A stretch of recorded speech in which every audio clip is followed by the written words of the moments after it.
Tunggu dulu kan.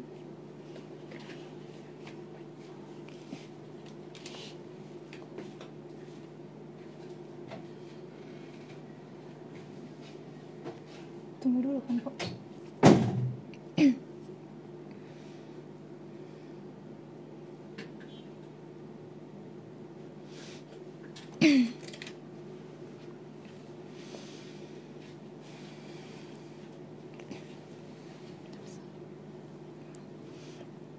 Selamat siang, salam sejahtera buat kita semua. Bagi Bapak Ibu yang ingin mengetahui informasi terbaru dari Halim Fertility Center seperti promo, tim dokter yang bergabung, testimoni atau informasi menarik dapat mengunjungi media sosial kita untuk untuk Facebook Halim Fertility Center, untuk Instagram HFC Medan, untuk YouTube Halim Fertility Center dan untuk Twitter HFC Medan. Sebelum kita memulai AG Live kita hari ini, perkenalkan saya Vina Santika, saya salah satu staf di Halim Fertility Center. Untuk AG Live kita hari ini, kita akan membahas mengenai IVF dan polip endometrium. Untuk pembicara, kita akan mengundang salah satu tim dokter kita, yaitu Dr. Mulda Febrida Situmorang, SPOGK. Bagi Bapak Ibu yang belum sempat mengirimkan pertanyaan di Instastory kita, boleh mengirimkan pertanyaan di bawah. Apabila ada waktu, kita akan nanti bahas atau diskusikan dengan Dr. Mulda. Kita tunggu Dr. Mulda join dengan kita ya, Bapak Ibu.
Oke, bagi Bapak Ibu yang belum sempat nanti menyaksikan AG Live kita hari ini, dapat mengunjungi YouTube Halim Fertility Center. Jangan lupa subscribe dan like video kita ya. Dr. Mulda join dengan kita ya, Ibu Bapak.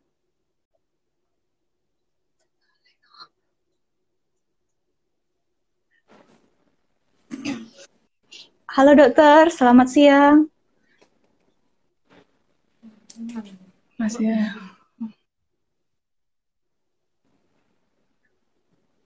Ini pakai dokter ini pakai pembeli ya. Matanya hidup kan? Garing-garingnya sama. Bergabung.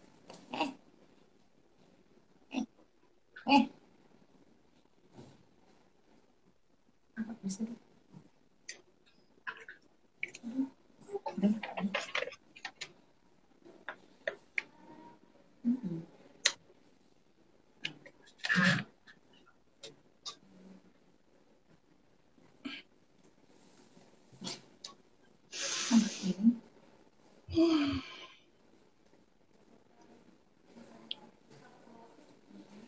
Halo dokter, selamat siang.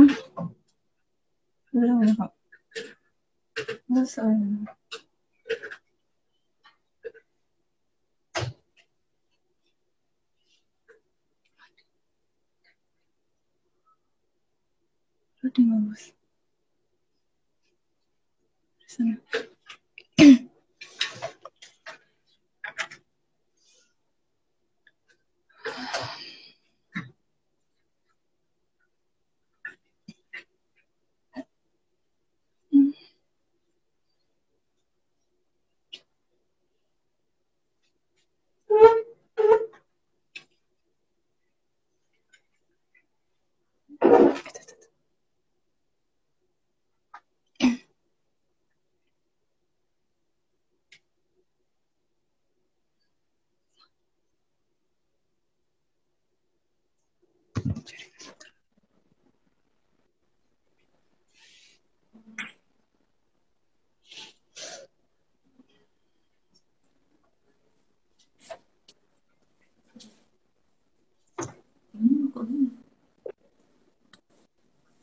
Itu tampilan ada garisnya.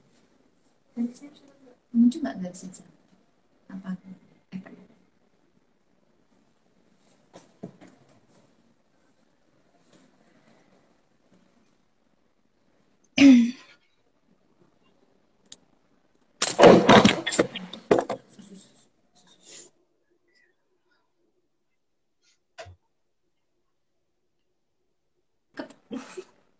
Udah? Oke. Halo dokter, selamat siang. Halo. Halo, Vina. Selamat siang. Oke. Apa Udah kabar jelas dok? kan ya, Bu? Sehat? Sehat. Sehat. Udah jelas Oh, ya? jelas, jelas. Jelas dok, jelas. Oke. Apa kabar dok? Sehat? Sehat, Vina. Oke, Sehat. puji Tuhan sehat dok. Oke dok, sebelum kita memulai aji live kita hari ini, boleh perkenalan diri dok. Siapa tahu nih ada bapak ibu yang ingin mengenal dokter dan ingin tahu lokasi praktek dokter di mana. Ya, nama saya Dr. Mulda Febrida Situmorang. Maaf, ada kesalahan teknis. Bentar.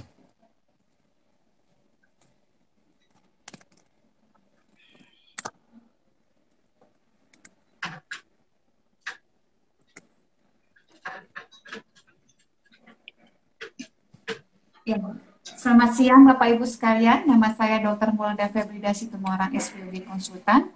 Saya adalah seorang dokter obgyn dengan konsultan di bidang fertilitas, endokrinologi dan reproduksi. Praktek saya ada di Rumah Sakit Stella Maris setiap Senin sampai Sabtu jam 5 sampai jam 8 malam. Dan juga saya termasuk dari tim HFC Medan yang bertempat di lantai 5 Rumah Sakit Stella Maris. Sekian, Vina. Oke, jadi buat bapak ibu yang ingin bertemu dengan dokter Mulda, boleh langsung ke Stella Maris ya dok? Ya, boleh. Oke. Kita mulai aja live kita hari ini ya dok, dengan topik Baik. IVF dan polip endometrium. Untuk IVF mungkin bisa dipaparkan dok, IVF itu apa sih dok? IVF itu adalah salah satu teknologi reproduksi berbantu yang dimana suatu program yang membantu Bapak Ibu yang mengalami gangguan baik di saluran tuba, baik itu gangguan ovulasi kesuburan, dan baik itu juga di masalah sperma. Di mana itu merupakan program yang membuat proses di mana terjadinya pembuahan itu di laboratorium. Lalu melakukan transfer berupa embrio ke dalam rahim ibu. Demikian, Vina. Oke. Untuk tahapan IVF itu apa aja sih dok? Jadi tahapan IVF itu tentunya sebelum kita masuk ke dalam program IVF, kita harus memilih ya pasien-pasien yang memang menjadi kandidat untuk menjalani IVF. Pemeriksaan dasar itu biasa kita lakukan di praktek sehari-hari berupa USG, melakukan pemeriksaan pap smear, melakukan pemeriksaan HSG, dan juga evaluasi analisa sperma. Nah, di mana pasien-pasien yang mengalami penyumbatan pada saluran tuba, gangguan sperma yang berat, gangguan pada masa subur, akibat endometriosis, dan umur yang sudah lanjut, di mana cadangan ovarium juga sudah rendah, itu menjadi kandidat untuk melakukan IVF. IVF ini meliputi suatu program yang melakukan penyuntikan stimulasi di mana kita mengharapkan ibu memiliki sel telur yang banyak, yang cukup, ya, yang cukup banyak. Itu kita harapkan setidaknya mencapai 15 sel telur agar nanti untuk memudahkan kita memilih ya embrio yang terbaik ya nanti untuk dimasukkan ke dalam rahim. Tentunya di sini kita melakukan stimulasi berupa penyuntikan di perut ya secara berkala sampai mendapatkan sel telur yang cukup baik, cukup matang ya untuk dilakukan pengambilan petik telur sehingga nanti didapatkan sel-sel telur yang baik juga untuk dilakukan pembuahan pada laboratorium dengan sperma, lalu dilakukan kultur embrio, lalu embrio ini nanti pada saat yang tepat bila dalam kondisi yang baik, ibunya akan menjalani transfer embrio. Hmm. Oke, baik dok. Berarti IVF itu penyatuan sel telur sama sel spermanya di luar dari rahim ya, dok? Iya, di laboratorium. Di laboratorium, oke. Untuk IVF kita sudah bahas, kita lanjut ke polip endometrium ya, dok. Iya. Untuk polip endometrium, menurut dokter apa sih arti polip endometrium itu? Ya, polip endometrium adalah suatu pertumbuhan ya di lapisan dalam daripada rahim. Jadi lapisan dalam rahim itu ada yang dinamakan endometrium. Endometrium ini dapat berganti-ganti setiap bulannya. Itulah yang dinamakan siklus haid. Nah, tapi pada keadaan tertentu dapat terjadi pertumbuhan, ya, pertumbuhan jaringan yang tidak normal di dinding endometrium. Jadi dia berupa suatu tonjolan yang memiliki tangkai biasanya dan permukaannya licin. Nah, itulah polip endometrium. Oke, untuk gejala polip itu seperti apa sih dok kira-kira? Karena dia tumbuhnya di endometrium, dia dapat mengganggu siklus haid. Di mana siklus haid kita ini bisa menjadi amburadul ya. Kapan kita sebenarnya haidnya yang benar, karena dia bisa muncul di luar daripada siklus haid atau dinamakan intermenstrual bleeding. Jadi antar siklus haid kita sudah selesai nih haid kita. Ternyata di dalam menunggu haid yang berikutnya kita mengalami pendarahan ataupun bisa berupa flek-flek. Nah, itu gejalanya sehingga kita nggak tahu siklus haid kita bagaimana. Ya, terkadang pasien mengeluhkan dia tidak tahu siklus haidnya yang benar tuh bagaimana. Ataupun pendarahan haidnya juga bisa bertambah banyak, ya, bertambah banyak. Nah, itu yang sering yang dikeluhkan oleh penderita polip endometrium. Walaupun dia juga bisa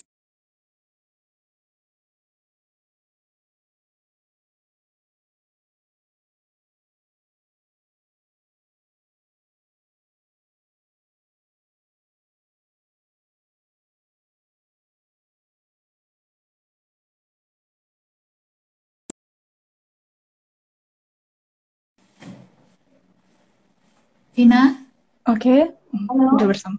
Halo, kedengaran dok suaranya? ya, ya, Vin, Kedengaran nggak sih dok? sudah dengar, Vin? Oke, sudah dengar dok? Jelas ya dok? Iya, Oke, kemudian gejalanya mungkin dari siklus haid yang kurang teratur berarti ya dok. Untuk iya. kita tahu pemeriksaan polip endometrium itu dengan cara apa sih dok? Jadi polip endometrium ini biasanya kan dibedakan antara ada gejala dengan tidak ada gejala.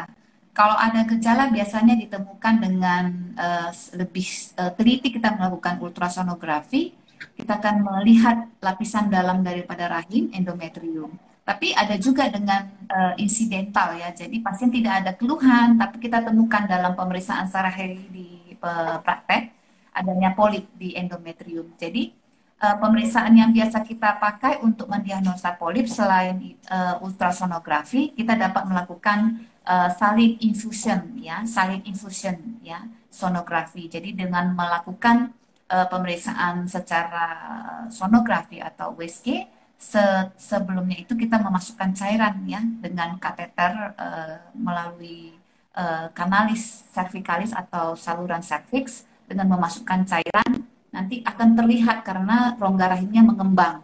Jadi terlihatlah polipnya di situ. Jadi itu sis. Juga bisa pemeriksaan dengan sekaligus pada diagnostik rongga rahim dengan pemeriksaan histeroskopi dengan memakai sedikit anti nyeri ya. Jadi ada tiga. Biasanya kita bisa melakukan ultrasonografi, saling infusion dengan histeroskopi. Itu demikian. Oke, berarti ada beberapa cara ya dok, selain dari USG ya. Iya. Oke, kemudian dok, apakah ada efek dari polip endometrium ini terhadap kesuburan wanita? Eh, karena dia berada di endometrium, kita tahu bahwa untuk terjadinya suatu kehamilan kan diperlukan Mm-mm. adanya pertemuan antara sperma sama sel telur. Jadi tergantung kalau polip endometrium yang menutup di daerah dekat serviks dia dapat mengganggu sperma ya untuk masuk untuk membuahi sel telur. Yang kedua, jika dia menutup di daerah tuba, dia dapat menghambat juga ya saluran Mm-mm. untuk sperma masuk ke dalam saluran tuba untuk bertemu dan membuahi sel telur di saluran tuba. Dan yang ketiga, kalaupun dia di endometrium, dia dapat mengganggu embrio untuk implantasi ya di daerah endometrium tersebut sehingga terjadilah kegagalan implantasi dan seringnya memang kasus-kasus dengan apa kegagalan implantasi yang berulang itu dikaitkan dengan adanya polip endometrium. Oke, berarti berpengaruh ya dok? Berpengaruh. Mm-mm.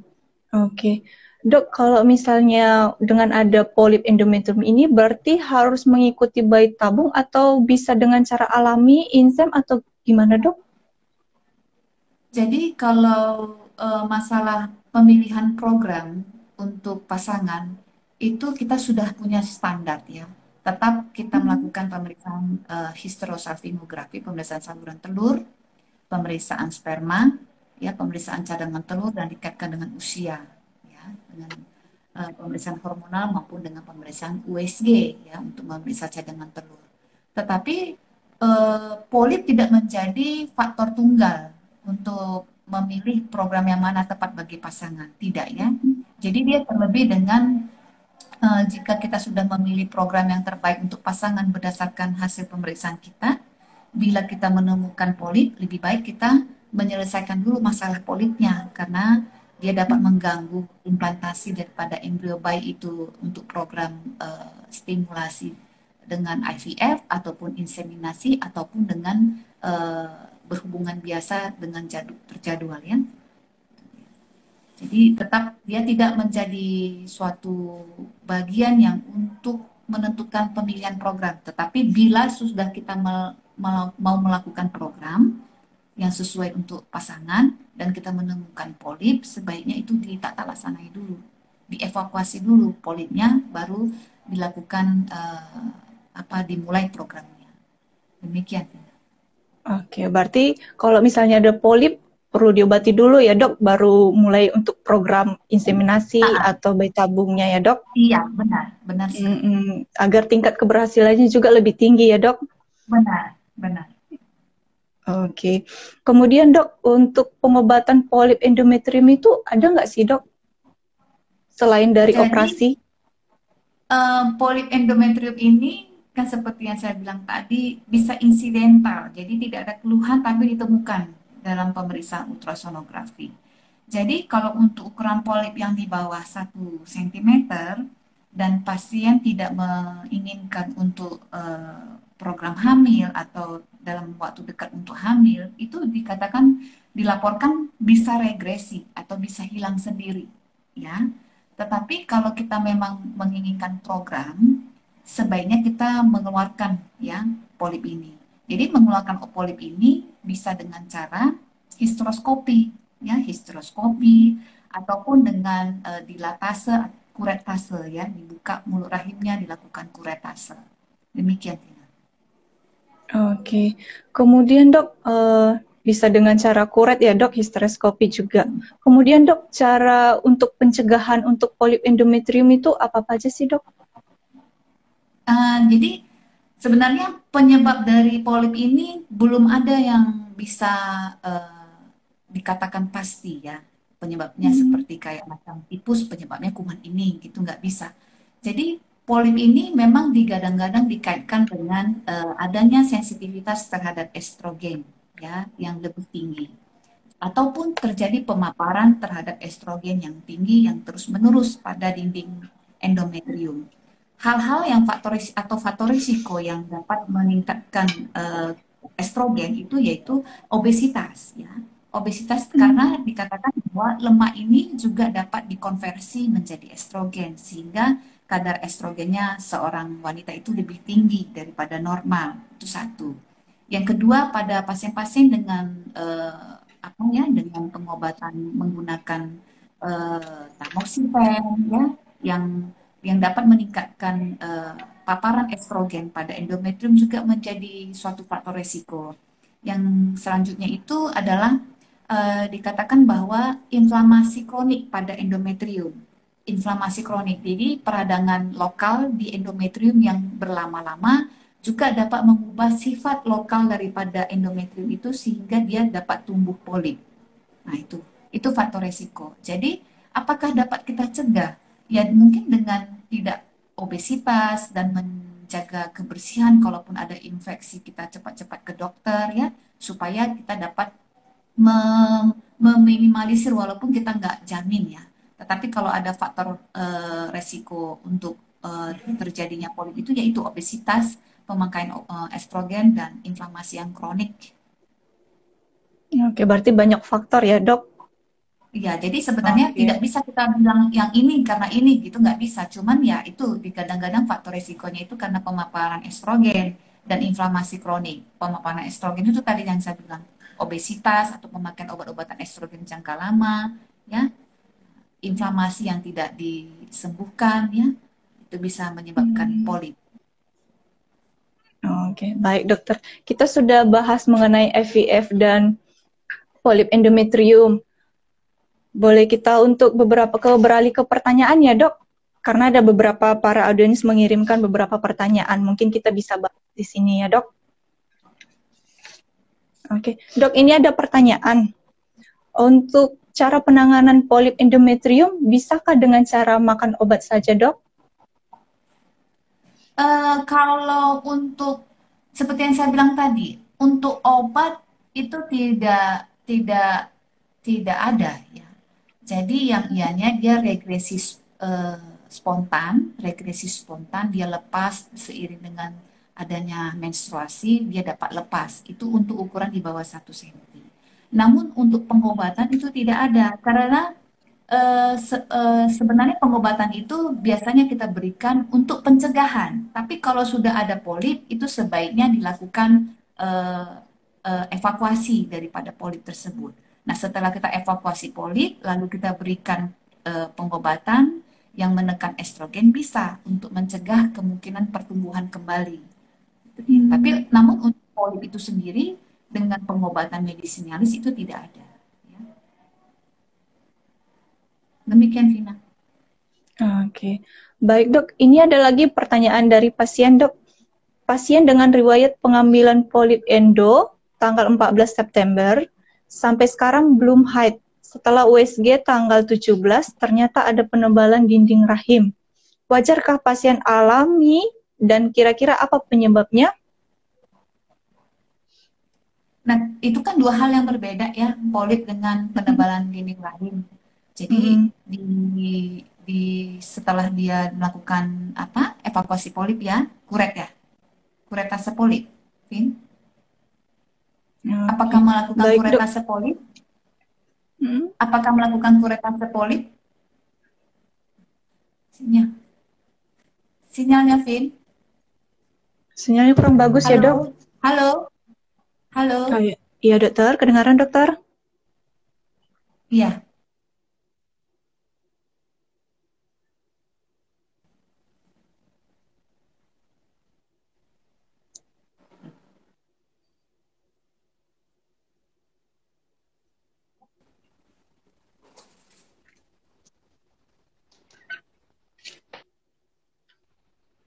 Halo, halo, Vin, Halo, iya Tina, dokter. Tina, udah Kedengaran ya dengar? dok? Halo, Halo, ya, Tina, udah bisa, Vin? ya kedengaran dok? Sudah?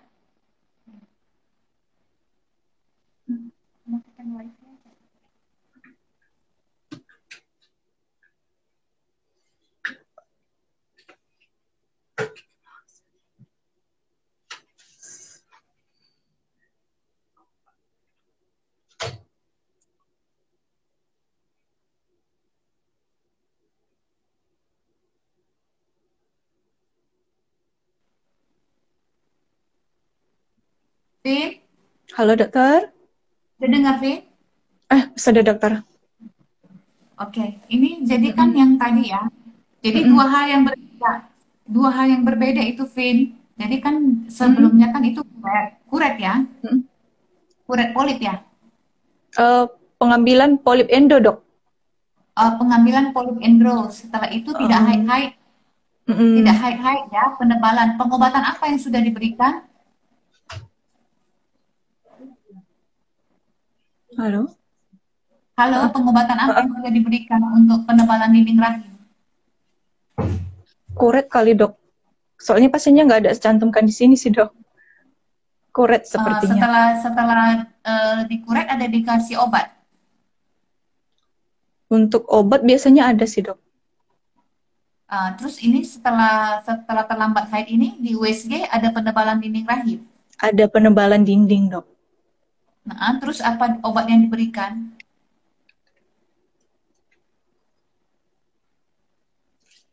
Apa obat yang diberikan, Vin? Obatnya paling untuk menekan estradiolnya kali dok.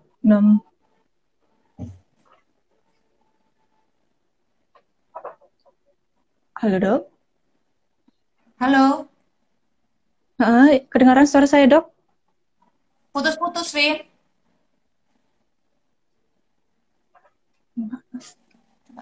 Kok-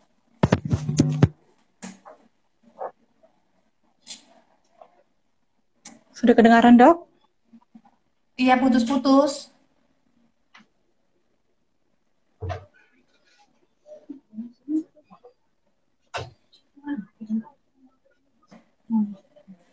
Putus. Apa yang membuat? Di sini Apa bagus. yang-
Oke, sudah kedengaran dok? Sudah, sudah. Sudah, Oke, Vin. kita sambung lagi ya dok.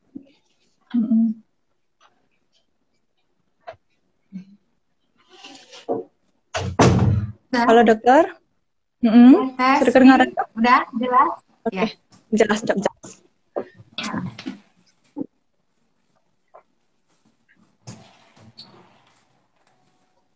Oke, Vin. Tadi Jadi sempat ini terputus ya, Dok? iya, jadi ini permasalahannya kan berbeda ya dengan hiperplasia Mm-mm. dengan polip itu nggak ada kaitannya. Yang pasti kalau kita sudah evakuasi polip, ya itu rahim menjadi kembali normal. Lalu untuk mengevaluasi hiperplasianya ini, sebenarnya hiperplasia endometrium ini kan adalah aktivitas yang berlebihan di endometrium harusnya Hmm. yang harusnya itu keluar, tetapi tidak keluar. Ya. Tinggal kita ini program IVF ya. Iya, Ini IVF, Dok. program. Nah, ya tinggal kita picu aja siklus haidnya, picu haid keluar lalu masuk ke dalam program. Iya, Dok. Oke, ada lagi pertanyaan, Dok. Apa sih perbedaan polip rahim dan polip serviks? Ya, polip rahim itu dia berada di dalam rahim di endometrium, tetapi kalau polip cervix itu dia berada di cervix. Jadi kalau secara pemeriksaan itu kalau polip cervix itu dia dapat terlihat baik itu dengan ultrasonografi maupun dengan pemeriksaan dari bawah ya dengan melakukan pemasukan cocor bebek lalu kita buka nanti terlihatlah di surface itu ada tumbuh semacam daging yang berwarna merah dengan permukaan licin dan bertangkai. Itu dinamakan, tapi kita lihat juga karena kalau polip endometrium yang keluar melalui cervix juga bisa ya kejadiannya. Jadi tergantung dokternya di dalam mengevaluasi secara ultrasonografi ya dengan modalitas yang ada ya, baik itu juga dengan saling infusion boleh, yaitu bisa saja. Tapi itu dua hal yang berbeda ya, cervix dengan polip endometrium. Oke. Ini ada lagi pertanyaan, Dok. Saya berusia 18 tahun, saya divonis menderita polip endometrium. Letaknya ada di rahim sebelah kiri. Kata dokter tidak bisa melakukan kuret karena saya masih gadis. Apakah polip itu berbahaya, Dok? Kemudian, apakah ukuran polip itu akan sama setelah 5 atau 7 tahun yang akan datang? Jadi kalau polip endometriumnya ukurannya berapa ya? Di sini sekitar 3 cm, Dok. Oh, udah cukup Masih gede ya. gadis. Oh, benar. Ada gangguan haid? Ada gangguan Ada haid? ada gangguan haid juga, Dok. Gangguan haid ya. Jadi kalau untuk gangguan haidnya berat, gangguan siklus atau sekedar bercak-bercak antar siklus haid, keluhannya. Gangguan siklus haidnya sih, Dok. Jadi kan sebenarnya begini, polip Hmm. endometrium itu susah-susah gampang menegakkan diagnosanya. Jadi penegakan diagnosa ini memang harus tepat dulu, baru mendapatkan penanganan yang tepat. Jadi kalau memang suatu hal yang sangat-sangat menimbulkan keluhan yang berat, sampai perdarahan yang hebat, sampai mengganggu keadaan umum si pasien, ini bisa mempertimbangkan untuk pengambilan poli ya dengan secara histeroskopi. Ya itu bisa dibicarakan dengan pasiennya. Walaupun sebenarnya kita pernah dilaporkan poli itu bisa hilang, namun ukuran yang di bawah 1 senti yang bisa hilang. Tetapi untuk ukuran yang sudah 3 cm itu sudah nggak bisa hilang sendirinya. Jadi tergantung, kita timbang-timbang risk and benefit-nya. Jadi kalau memang gejalanya sangat berat, sampai pendarahan hebat akibat polip, mungkin harus dipertimbangkan untuk dilakukan pengambilan polipnya secara histeroskopi. Ya. Demikian, Vina. Oke. Kemudian, Dok, kalau misalnya 5 tahun ke depan itu ada jaminan nggak bisa lebih besar lagi atau tetap ukurannya gitu, Dok? Kita tahu kan dia dipengaruhi oleh estrogen. Sepanjang umur seorang wanita reproduktif kan ada faktor estrogen ya. Setiap setiap saat jadi dia eh, ukurannya bertambah ya. Jadi cukup Bertambah ya, kalau Dok? memang tidak mau dioperasi ya dievaluasi terus. Gitu ya. Tetapi penanganan polip ini tetap kembali kepada gejala yang dialami oleh pasien. Tergantung gejalanya juga ya dok. Kalau Ya, mengganggu udah kalau perlu untuk pendarahannya konsultasi. hebat, kalau pendarahannya sudah sangat hebat dan memang benar-benar adalah polip, memang harus dievakuasi secara histeroskopi ya kita lakukan. Hmm.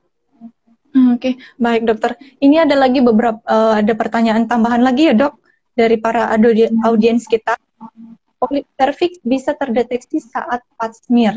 Untuk pemeriksaan pap smear baiknya itu dilakukan berapa kali dalam setahun sih dok? Jadi polip serviks terlihat dengan pap smear bukan dengan pap smear ya. Jadi dengan visualisasi saat melakukan pemeriksaan pap smear.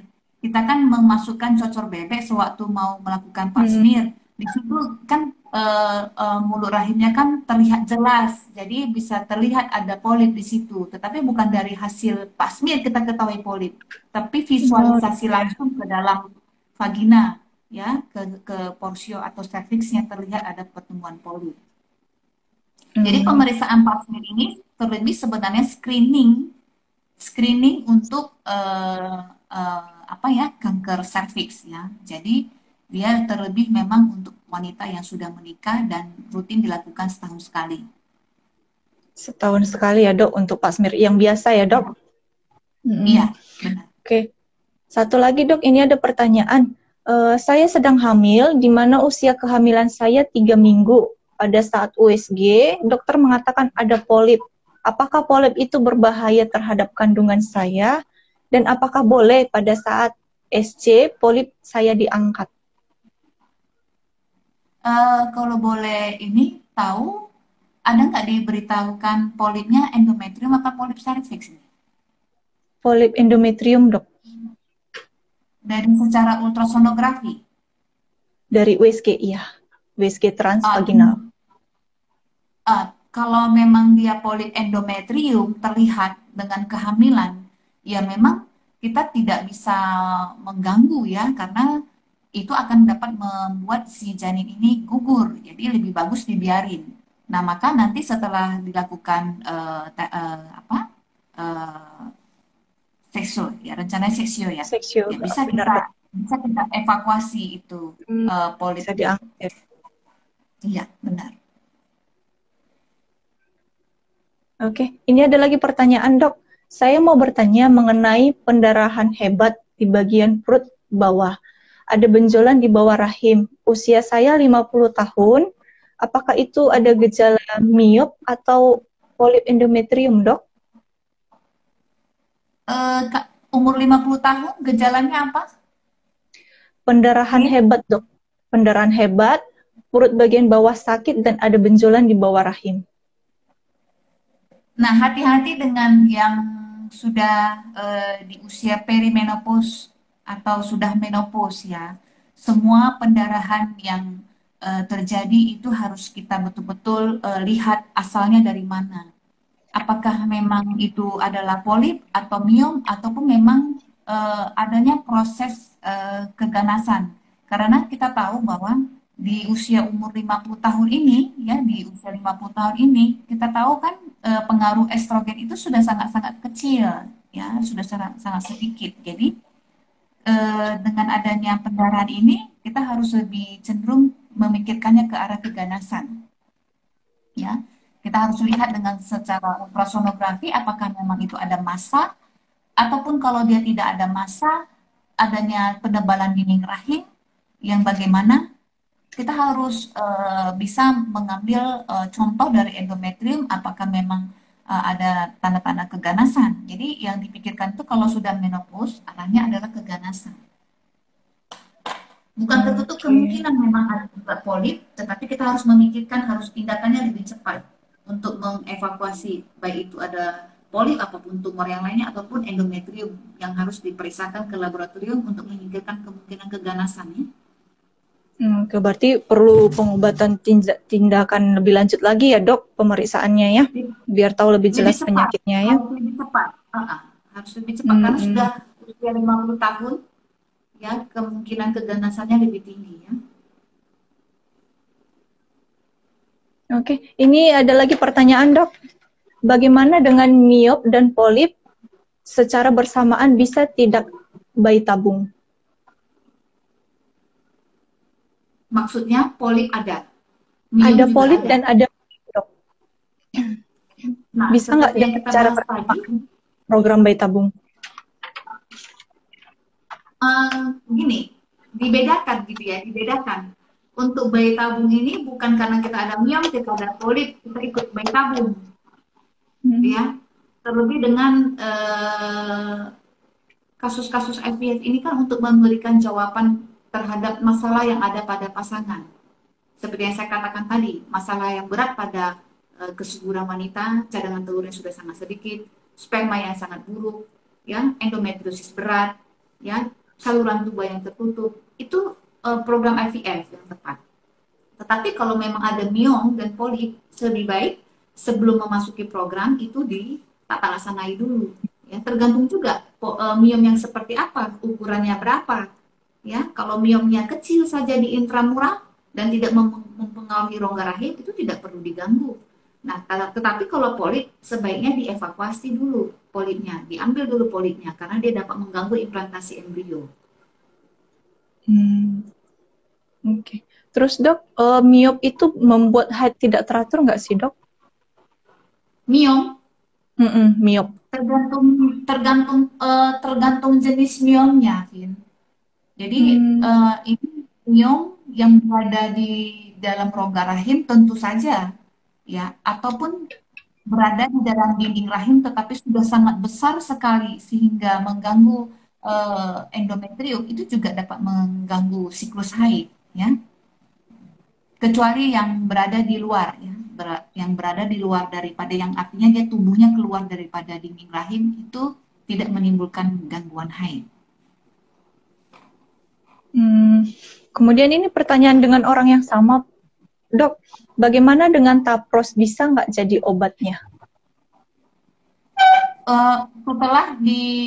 Setelah diambil polipnya lalu disuntikkan tapros, sebenarnya tidak ada konsensus obat untuk polip itu ataupun suatu penelitian yang membuat tapros itu menjadi obatnya. Tetapi pada prinsipnya kalau kita untuk pasca evakuasi polip ya, kita kan berusaha nih untuk supaya tidak terulang. Ya, jadi dengan cara memberikan pengobatan yang menekan estrogen. Nah, obat-obat yang menekan estrogen itu bisa saja kayak tapros. Tetapi sebenarnya tapros ini sudah sangat-sangat ya menekan sekali estrogen dan pemberiannya pun tidak boleh berlama-lama. Jadi saya rasa mungkin dia bukan hanya polip ya, mungkin juga ada keluhan yang lain, maka dipilih untuk tapros. Sebenarnya dengan oral kontrasepsi juga saja sudah bisa ya, ataupun dengan pemakaian preparat-preparat progesteron yang lainnya. Oke, dok. Kemudian dok, ini ada pertanyaan lagi, untuk memperlancar siklus haid bagaimana sih dok? Untuk memperlancar siklus haid kita harus cari dulu, investigasi dulu penyebab dia tidak lancar itu apa. Penyebab dia gangguan haidnya apa? Karena kita tahu gangguan haid itu banyak penyebabnya. Kita cari dulu penyebabnya. Penyebabnya dulu ya dok. Ya, kenapa nggak lancar? Karena banyak sekali penyebab haid ini tidak lancar ya. Banyak faktor ya dok, nggak bisa dipastikan untuk satu jadi aja tidak ya. Bisa dipastikan. Oke. Baik dok, kita sudah bincang-bincang mengenai IVF dan polip endometrium ya. Nggak terasa ya dok, waktu IGLIVE kita hari ini sudah habis. Oke, untuk dokter muda ada yang ingin disampaikan kepada para audiens kita yang mendengarkan IGLIVE kita hari ini, atau kesimpulan dari IGLIVE kita hari ini dok? Kesimpulan IG Live kita pada hari ini, polip endometrium itu jadi penanganannya berdasarkan daripada keluhan pasien. Ya. Kalau memang mengeluhkan adanya gangguan haid, itu polip sebaiknya dikeluarkan. Dan juga untuk pada wanita yang hendak menjalani program, itu sebaiknya ditata laksanai dulu sebelum memulai program. Tetapi kalau pada kasus-kasus insidental terkadang ukurannya kecil dan tidak mengganggu, ya kita kasih pilihan kepada pasien. Terkadang dia bisa dapat regresi atau hilang sendirinya. Tetapi kalau memang pasien menginginkan untuk diangkat, itu juga menjadi hak pasien ya. Jadi itu dia tadi. Jadi penanganannya berdasarkan keluhan dan kebutuhan ya. Tetapi kalau memang kita memang inginnya hamil, sebaiknya itu ditata laksana dulu sebelum memasuki program. Itu pada prinsipnya. Vin? Oke, sudah dok. Oke, baik dok. Terima kasih sudah mau meluangkan waktunya untuk IGLF kita hari ini ya dok. Iya. Oke, sampai bertemu di IGLF kita berikutnya dok. Ya, Vin. Terima kasih banyak.